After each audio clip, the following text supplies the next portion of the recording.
Quelle performance réelle pour l'ESG? Ils sont là pour répondre à cette question.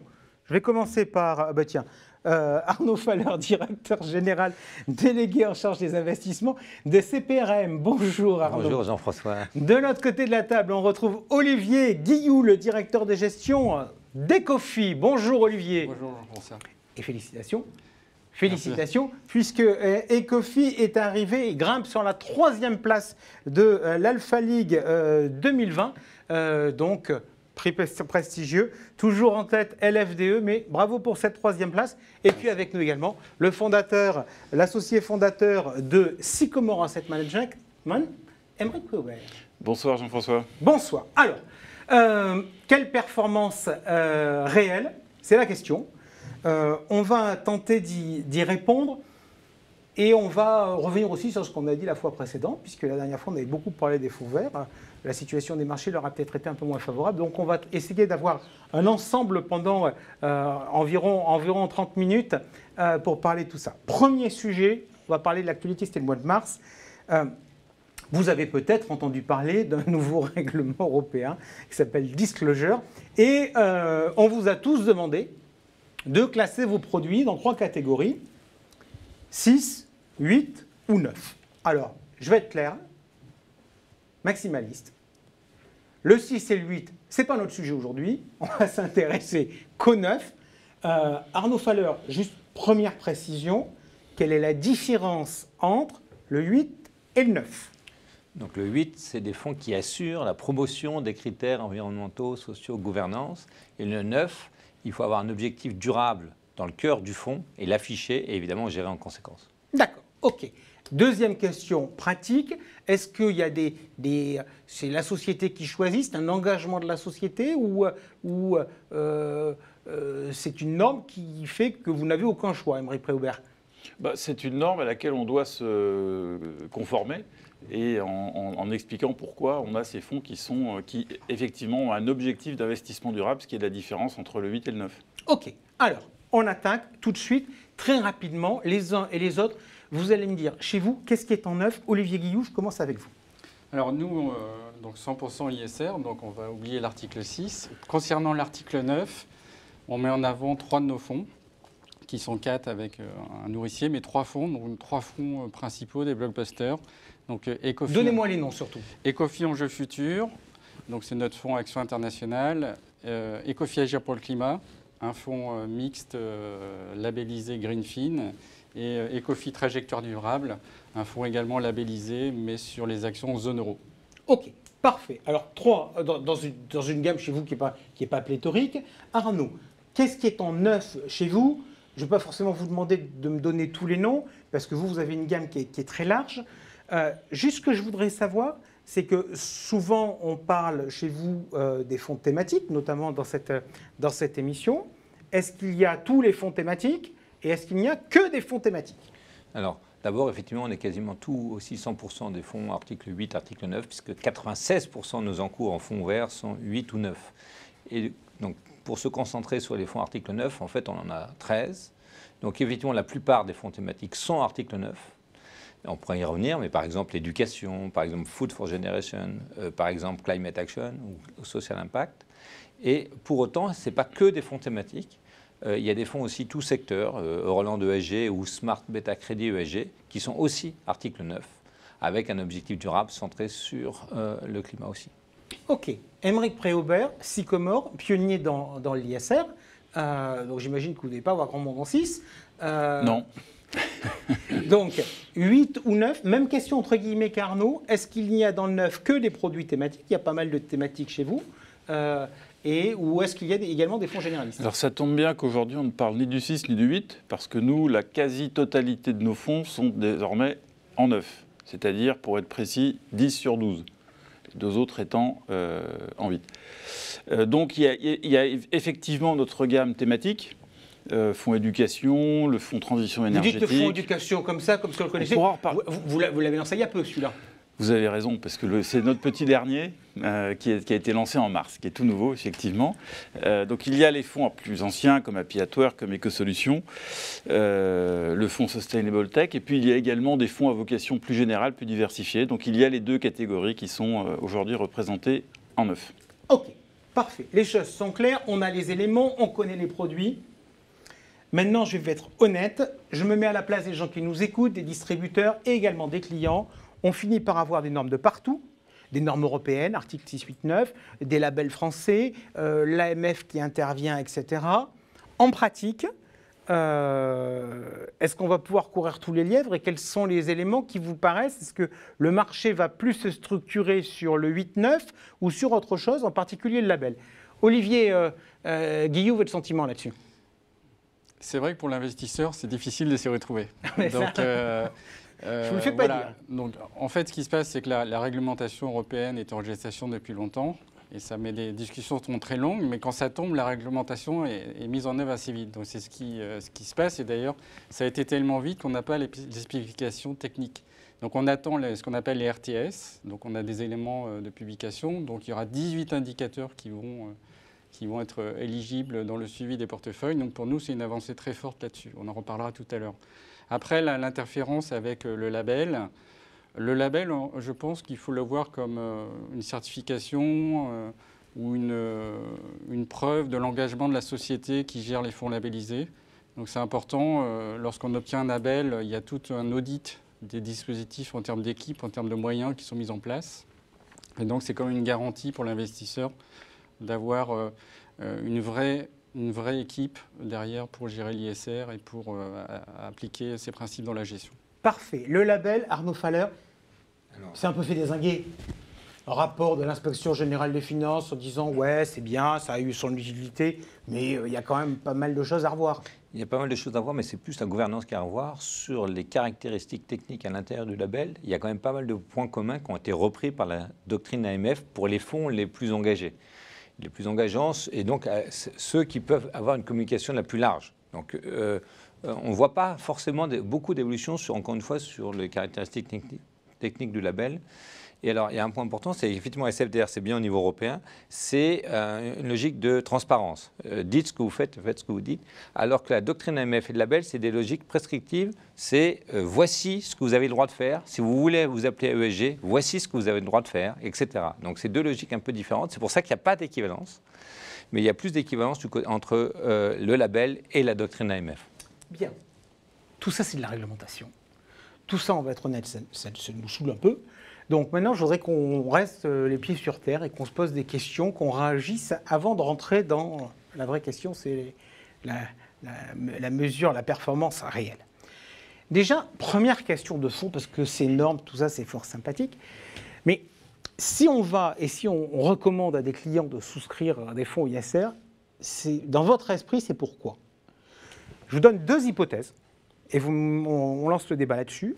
Première hypothèse, c'est pour acheter des boîtes qui sont parfaites. Donc, je vais mettre des producteurs d'énergie renouvelable parce qu'il n'y a pas de CO2, etc. Et c'est génial. Deuxième approche, je vais mettre des boîtes qui ne sont pas forcément géniales, mais je vais y aller pour leur dire, les gars, il faut vous bouger. Aymeric Préaubert. Oui, c'est exactement ça, ce que vous venez de dire, c'est exactement ce qu'à mon avis il faut faire et c'est ce que nous faisons chez Sycomore. C'est-à-dire qu'un portefeuille ISR, je dirais, efficace et pas simplement parce que c'est à la mode aujourd'hui et que ça fait chic de parler d'ISR, c'est un portefeuille qui intègre bien évidemment des pure players, par exemple des énergies renouvelables et des sociétés qui, je dirais, sont incontestables sur le plan ESG, c'est les bons élèves. Mais pour que les choses fonctionnent et pour que, à terme, les choses évoluent réellement, ce qui est le plus important pour nous, c'est de regarder la dynamique. Et donc, investir dans des entreprises qui, aujourd'hui, ne sont pas parfaites, mais qui ont engagé une évolution, une transformation. Ça peut être sur l'aspect climatique, ça peut être sur l'aspect gouvernance, ça peut être sur l'aspect social. Et c'est ça, je pense, aujourd'hui l'essentiel de notre travail. Si l'ESG consistait à dire j'achète uniquement les fabricants d'éoliennes et les panneaux solaires, ce serait assez réducteur. Ça veut dire quoi? Ça veut dire que vous êtes gérant, moi je suis client. Vous me réclamez le droit d'investir sur Total. si jamais ils font des efforts. Vous êtes d'accord que moi, en tant que client, je suis en droit de vous dire « OK pour que vous mettiez Total », mais il faut vraiment que vous me montriez qu'il se bouge. Exactement. Je pense que ça, c'est peut-être je dirais, la version 2.0 de l'ISR, parce qu'on est passé d'un stade où tout le monde s'en foutait, c'était il y a 20 ans, à un stade où aujourd'hui, je ne connais pas un asset manager, à commencer par BlackRock, alors je ne sais pas trop comment ils font de l'ISR, parce qu'ils font de l'indiciel, mais bon, ça c'est autre chose, qui ne parle pas d'ISR. Donc c'est devenu totalement mainstream, mais ensuite, il y a, et c'est très bien, hein, et c'est vraiment très bien, mais je pense que le plus important, c'est de réfléchir sur, aujourd'hui il y a une situation, comment on peut aller, par exemple sur l'aspect climat, à 0 émission en 2050. Je ne sais pas si on y arrivera, parce que ça peut sembler loin, 2050, mais c'est un enjeu qui est vraiment très complexe. Et donc il faut montrer à nos clients que l'on investit dans des entreprises qui aujourd'hui sont loin d'être parfaites, mais qui vraiment sont en train d'entamer leur mue. Arnaud Faller, votre sentiment? Je partage totalement ce point de vue. D'ailleurs, dans notre fonds climat, en fait, on est tout secteur, évidemment autre que le charbon, mais on estime que les valeurs énergétiques font partie de la solution. C'est-à-dire que pour être carbone neutre en 2050, hein, les États se sont engagés là-dessus, les corporates de plus en plus, il faut que les valeurs énergétiques bougent pour pouvoir effectivement atteindre cette trajectoire. Simplement, il va falloir faire le tri au sein de ce secteur-là. Et donc nous, on s'est d'ailleurs appuyé avec le CDP, hein, qui est l'ONG de référence pour les politiques climat. Et le CDP note les sociétés. Et parmi les valeurs énergétiques, il y a des valeurs très bien notées et d'autres très mal notées. Et effectivement, Total est plutôt bien noté, Engie est plutôt bien noté, etc. Olivier Guillou, votre sentiment chez Ecofi, il faut travailler en dynamique ou il faut être en statique en train de dire il faut privilégier véritablement les meilleurs aujourd'hui, même si leur marge de progression est peut-être plus faible? Non, moi j'ai toujours été attaché à la notion d'effort, de progression dans la performance. Chez Ecofi, on est très attaché également au dialogue avec les entreprises. Et donc si effectivement la première chose que vous faites, c'est d'exclure sur des principes d'un instant T des valeurs, vous n'irez jamais au contact du dialogue, vous ne pourrez pas les interpeller en assemblée générale. Et donc c'est important justement d'avoir ce jugement, cette capacité d'investir sur des secteurs impactés tout en évitant les valeurs qui ne font pas d'efforts et les plus controversées, ce qui est notre position. Est-ce à dire que collectivement, vous allez devenir de plus en plus actifs en assemblée générale pour poser des questions sur le thème du climat? Oui, c'est bien le cas. Mais pour revenir sur, effectivement, il faut accompagner les sociétés progressivement, mais il y a aussi, entre guillemets, les meilleurs de la classe qui peuvent s'endormir et qui ne voient pas que la barre monte partout ailleurs. Et quelqu'un qui s'endort, alors qu'il peut être bien noté il y a quelques années, et finalement, il faut aussi le réveiller aussi de temps en temps, parce que, encore une fois, l'exigence est beaucoup plus forte que ce qu'on avait il y a 4 ans, demain encore plus, etc. Et donc, d'ailleurs, la partie dialogue avec les corporates va être évidemment très forte dans tous les fonds à impact, pour effectivement les accompagner progressivement, pour leur montrer là où ça va très bien et là où ça va un peu moins bien. Je reviens sur ma question. Est-ce qu'il va falloir être plus présent en Assemblée générale? Parce que, Arnaud, pardon, mais je vous aime bien tous, mais le dialogue avec les actionnaires, moi je suis client, je ne le vois pas. Donc, je reprends mon échange avec Aymeric. Aymeric me dit, je réclame le droit en tant que gérant de pouvoir investir sur Total si je considère que Total est capable de progresser. Et moi je lui dis en tant que client, moi je peux entendre le discours qui m'est tenu, mais moi je veux qu'on me rende des comptes. Le dialogue actionnarial, quand il se fait dans un hôtel à Paris, le client il n'y voit que dalle. Quand aujourd'hui on a par exemple sur le dossier de Danone un certain nombre d'asset managers qui dit on a posé des questions à tous les administrateurs de la boîte pour savoir quel était leur sentiment, moi je suis client d'un de ces asset managers, je me dis au moins je sais qu'ils sont bougés sur le dossier Danone. J'ai une certaine visibilité. Donc est-ce qu'il faut être plus actif en Assemblée générale? Absolument. Et c'est ce qu'on fait depuis plusieurs années et on accélère le mouvement. Parce qu'on a dit, on est tous d'accord là-dessus qu'il était important de réfléchir en dynamique, c'est-à-dire les entreprises qui progressent et qui s'améliorent. Je dirais que l'étape suivante, c'est celle de l'impact, qui est le sujet sur lequel il reste presque tout à faire. Et cet impact, sans vouloir être trop théorique et trop complexe, je pense qu'il faut aborder, c'est un problème assez difficile à cerner. Le premier point, qui est probablement le plus facile, c'est l'intentionnalité. C'est-à-dire, est-ce qu'il y a une vraie démarche sincère d'une entreprise donnée pour aller vers le mieux et avoir un impact positif? Ça, c'est le premier point qu'on doit estimer. Et après cette notion d'intentionnalité, il y a la notion d'additionnalité. Ce que je veux dire par là, c'est ne soyons pas naïfs et pleins de bons sentiments. On se pose la question tous les jours chez Sycomore. Est-ce que ça suffit d'être actionnaire? Et si je n'étais pas actionnaire de cette société, est-ce que les choses finalement ne seraient pas les mêmes? Et ça, c'est une vraie question. Donc le corollaire de ça, c'est de se dire, pour avoir un impact réel, bien sûr, il faut être actionnaire, sinon on ne participe pas aux assemblées générales, on ne peut pas influer sur les choses, mais il faut entamer un dialogue. Nous, on a fait le choix du dialogue constructif chez Sycomore. On n'est pas des activistes agressifs parce qu'on souhaite investir l'argent de nos clients dans des entreprises pour lesquelles on soutient la stratégie, où on a une communauté d'intérêt avec les managements, mais parfois ça ne va pas assez vite. Et c'est ça l'élément le plus important, c'est d'entamer le dialogue. Je peux prendre plein d'exemples. On a entamé au cours des années passées beaucoup d'actions avec les entreprises. Total, c'est un bon exemple. Alors Total, on n'est pas tout seul, hein, parce que c'est des KPI énormes, et donc on ne peut pas faire bouger les choses, mais justement pour que le groupe précise, détaille, explique sa stratégie de... Puis peut-être si j'ai 2 minutes, un autre exemple important, parce que j'essaye d'être concret. Je pense à une société qui peut être parfois bien notée, parfois mal notée, selon les analyses, parce que les avis divergent, qui est Téléperformance. Je prends cet exemple pour sortir du climat. Téléperformance, on connaît tous l'activité de la société, les centres d'appel. C'est 300 000 salariés, c'est colossal. Et ces salariés, ils ne sont pas en France. L'immense majorité sont offshore, et dont beaucoup aux Philippines, beaucoup au Mexique. Donc c'est très bien de parler de gender equality, de traitement social, mais on est dans des pays où les lois sont très différentes de ce qu'on peut connaître, par exemple, en Europe. Et donc, c'est un sujet très délicat, mais c'est un sujet sur lequel on entame un dialogue constructif, parce que si on est agressif, la porte se ferme et il ne se passe rien, pour dire comment vous vérifiez, comment vous analysez le traitement de vos salariés dans ces pays. Ça prend des années, ce n'est pas sur un claquement de doigts, mais c'est comme ça que l'on peut faire de manière concrète évoluer les choses. Ok, ça c'est... alors on a une question de quelqu'un qui nous dit « Ok pour un dialogue, mais êtes-vous écouté ?» Est-ce que vous avez le sentiment que les sociétés vous écoutent plus qu'avant?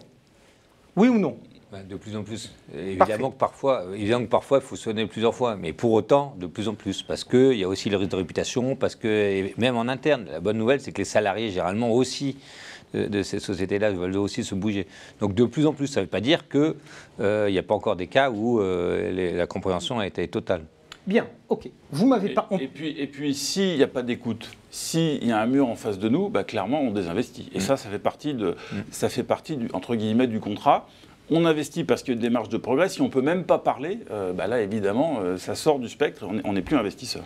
Parfait. Là, Mais la plupart écoutent. Hein, la plupart écoutent. Là, on est en train de parler du dialogue entre vous, gestionnaires, et les sociétés cotées.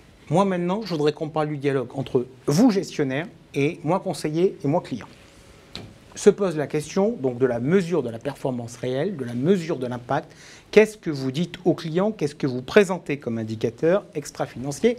Olivier Guilly, je me tourne vers vous avec, sous les yeux, un reporting de fonds. J'en ai pris un au hasard, enfin pas tout à fait, parce que ma règle c'était de prendre un 9. Donc j'ai pris Ecofi Trajectoire Durable. Très bien. Chez Ecofi, la stratégie pour dire aux clients, voilà ce qu'on a fait de votre argent, voilà les profils, quels sont les critères que vous mettez en avant? Alors, donc, déjà, la problématique de la data est un enjeu majeur pour les sociétés de gestion. Pas seulement en termes de coûts, mais en termes de qualité des données. Donc ça, c'est un enjeu on parlait tout à l'heure de la transition écologique. Et donc, nous, en tant qu'investisseurs, notre demande, évidemment, elle porte sur des reportings standardisés, sur des scénarios qui sont basés sur non pas des modèles internes, mais qui sont basés sur des données scientifiques et qui sont audités. Donc ça, c'est notre demande.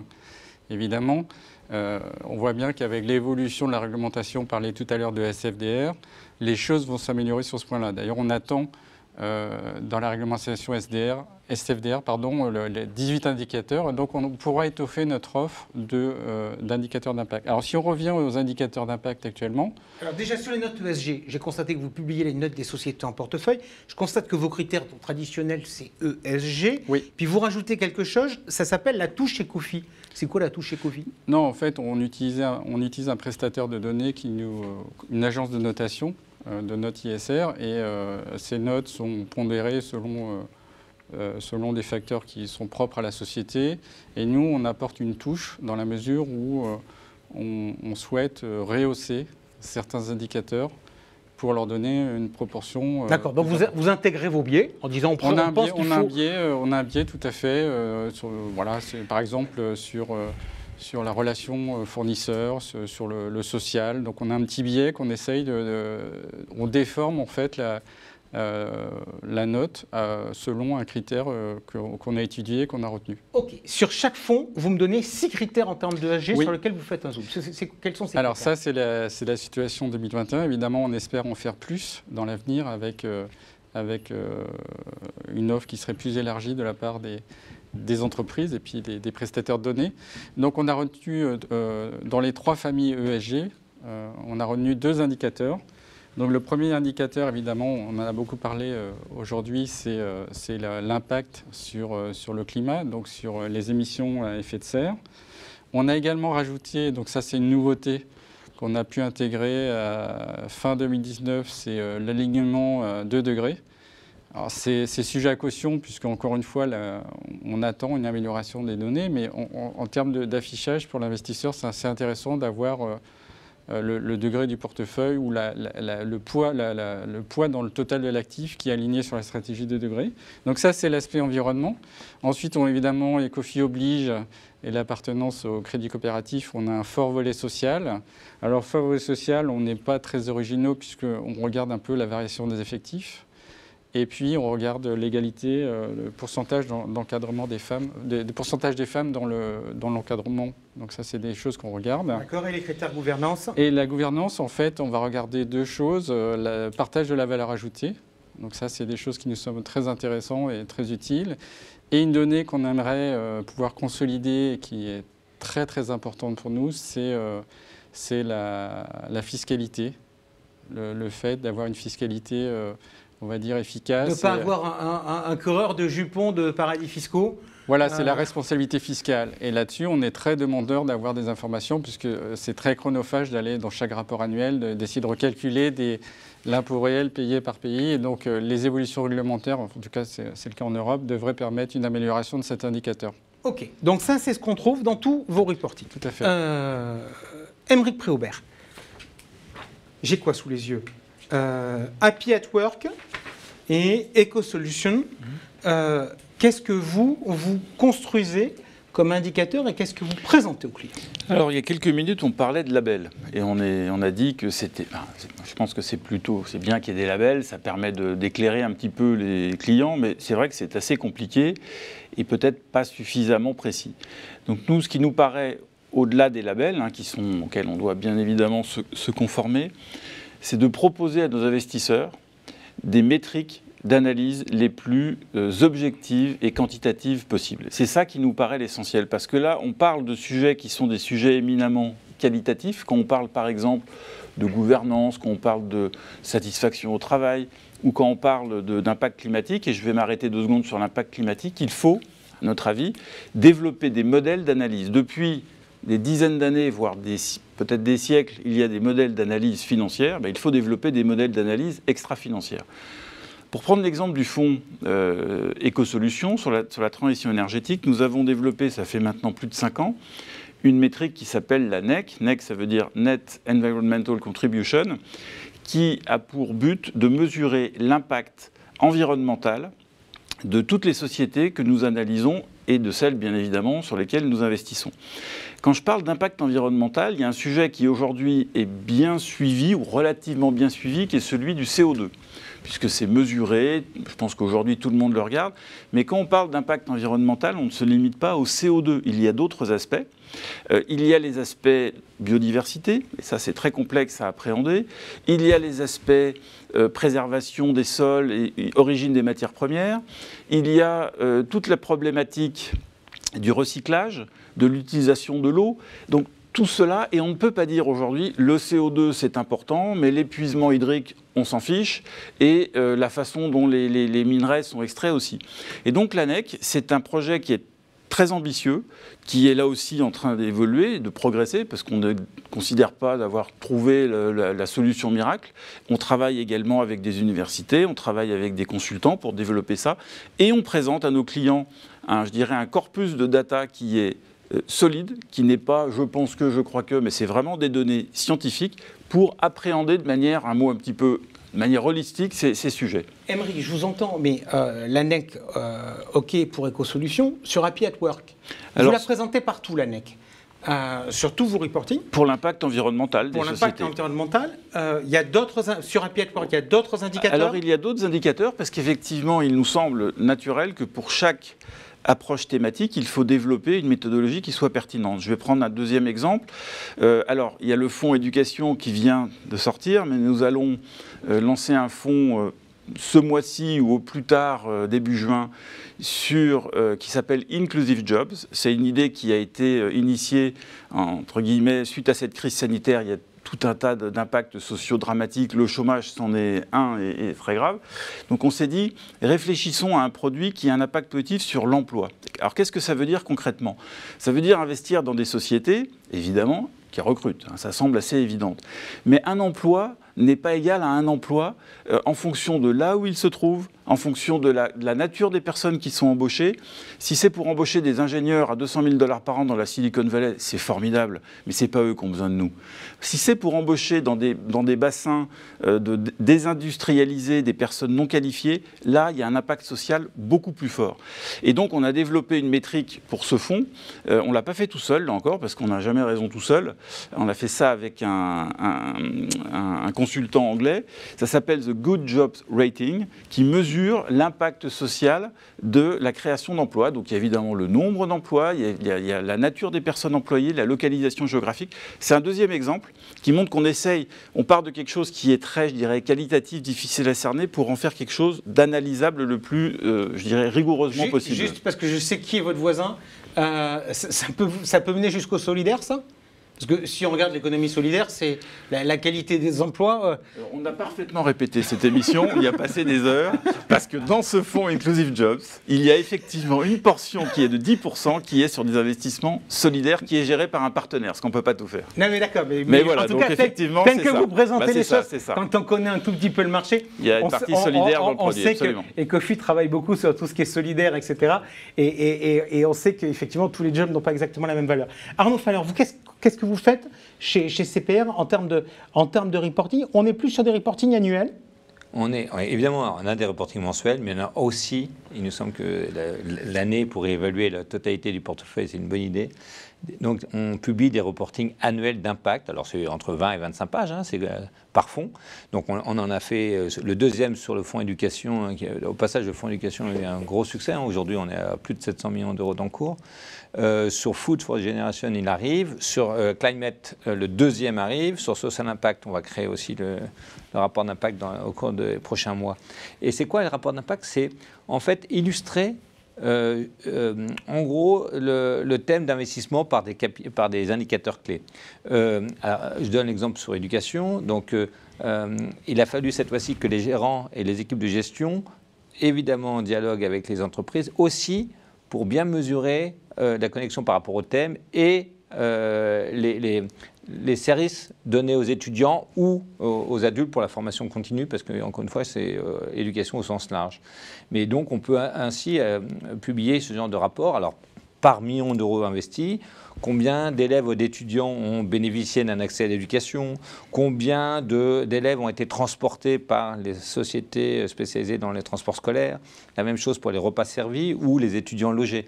Donc, ça permet d'illustrer concrètement les conséquences de l'investissement dans telle ou telle société vraiment ciblée sur le thème. Au passage, il nous semble que publier, il le faut, les notes ESG moyennes du portefeuille, c'est évident. Simplement, ça parle de moins en moins à la personne physique, à l'épargnant.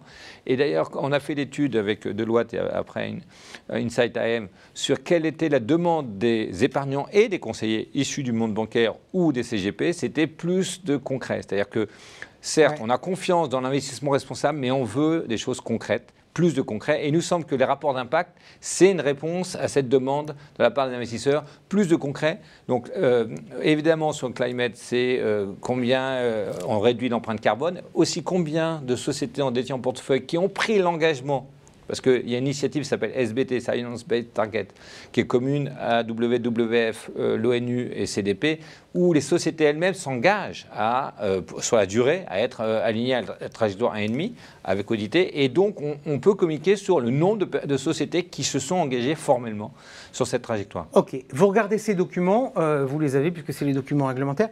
Je partage votre sentiment, entre guillemets, message à tout le monde, à vous et également à la place. Les indicateurs, c'est très bien, mais pour un client et un conseiller, ce n'est pas forcément toujours facile à appréhender. C'est vrai que s'il y avait des exemples de sociétés, ça serait sûrement plus parlant pour dire, bah tiens, voilà un exemple typique dans le portefeuille. Ce n'est qu'un exemple, ça vient à côté, mais ça peut effectivement faciliter les choses. Juste par rapport à ça, Aymeric, petite question toute bête. Est-ce que ces indicateurs, ils ont plus vocation à informer le client après coup ou à construire les portefeuilles ?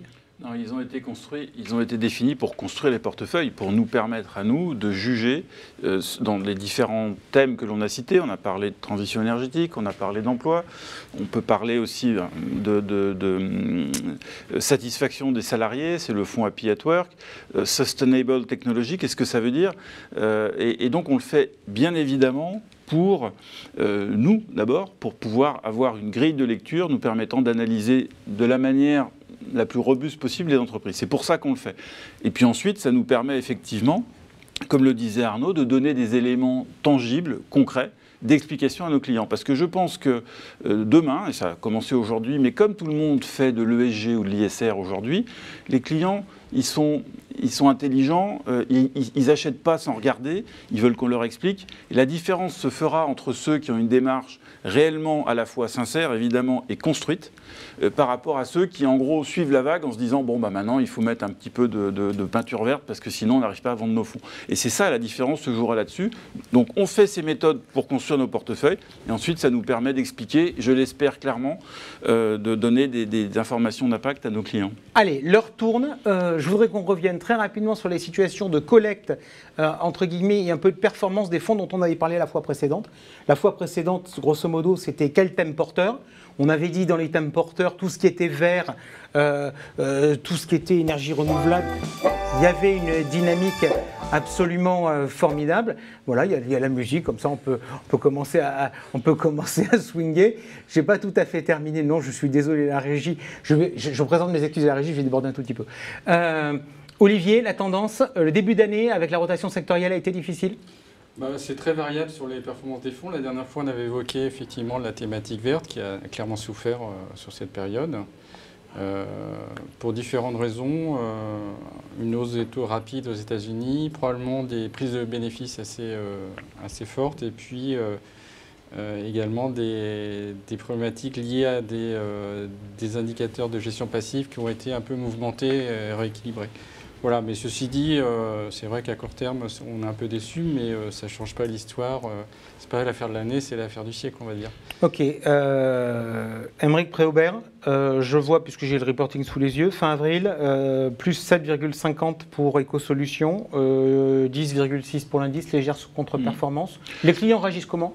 Les clients continuent à souscrire le produit parce qu'on avait effectivement dit lors de la précédente émission, c'est une thématique porteuse, mais on avait ajouté, je crois que c'était tous les trois, on avait ajouté, c'est une thématique porteuse, mais il faut peut-être réorienter les portefeuilles en se séparant, en tout cas c'est ce qu'on a essayé, de faire ce qu'on a fait, de certains titres qui sont surévalués. C'est pas parce que j'aime beaucoup ce thème et j'y crois à long terme que je ne vais me voiler les yeux. Il y a une bulle sur certaines valeurs vertes. Il faut dire les choses telles qu'elles sont. Et donc on a vendu un certain nombre de pure players qui étaient, je pense pour des raisons de mode, des effets de mode un peu survalorisés, mais dans une thématique, et avant de lancer un fonds thématique, il faut avoir un univers assez large pour aller vers des sociétés qui sont en retard. Je pense à des Veolia. Et effectivement, c'est pas à moi de juger la performance des fonds, parce que nos clients le font mieux que nous, mais vous venez de le dire, on est entre 7 et 8%, c'est-à-dire un peu moins bien que l'indice, mais il n'y a pas beaucoup d'écart, après avoir fait 30 points de plus que l'an dernier. Donc les performances continuent d'être satisfaisantes. Une fois que j'ai dit ça, ça ne va pas être en ligne droite, parce que c'est normal et cette rotation va durer. Donc il faut être dans les fonds, je pense qu'il faut bien aussi faire bouger les fonds et ne pas rester sur les valeurs qui sont dans certains cas trop chères. Ok, Arnaud Faller, la tendance collecte sur ce premier trimestre, notamment sur les fonds thématiques ? L'ordre de grandeur, c'est quand même, ça continue, hein, presque 2 milliards d'euros sur les fonds thématiques juste au premier trimestre. Et en termes de performance, donc les fonds thématiques chez nous, évidemment, on joue un thème porteur et pérenne. Et pérenne veut dire qu'effectivement, il y a un peu plus de valeur de croissance. Donc effectivement, depuis le début de l'année, c'est parfois un peu en retrait, c'est hétérogène, hein, c'est-à-dire que la thématique du vieillissement fait mieux que la thématique, évidemment, par exemple, climat. Mais pour autant, ça reste d'actualité, les gens continuent évidemment à faire confiance et on ne juge pas sur juste 3 mois. Est-ce qu'on embarque plus facilement les clients sur une thématique? Est-ce qu'ils acceptent plus facilement une contre-performance ponctuelle? Oui, d'ailleurs, on a pu montrer que la durée de détention, et c'est une bonne nouvelle, la durée de détention sur les fonds thématiques, elle est généralement 2 fois plus longue que la durée de détention sur les fonds classiques. Et donc, en gros, il y a moins la culture du zapping. Et donc, parce que les épargnants s'approprient aussi le thème. Et donc, c'est pour ça qu'ils acceptent effectivement de regarder les performances au-delà de 3 mois. Ok, merci beaucoup à tous les trois. On a un peu débordé. Je le disais tout à l'heure en faisant le point marché, en commentant les marchés actions avec Nadine Trémolière, c'est la fête. Et là maintenant,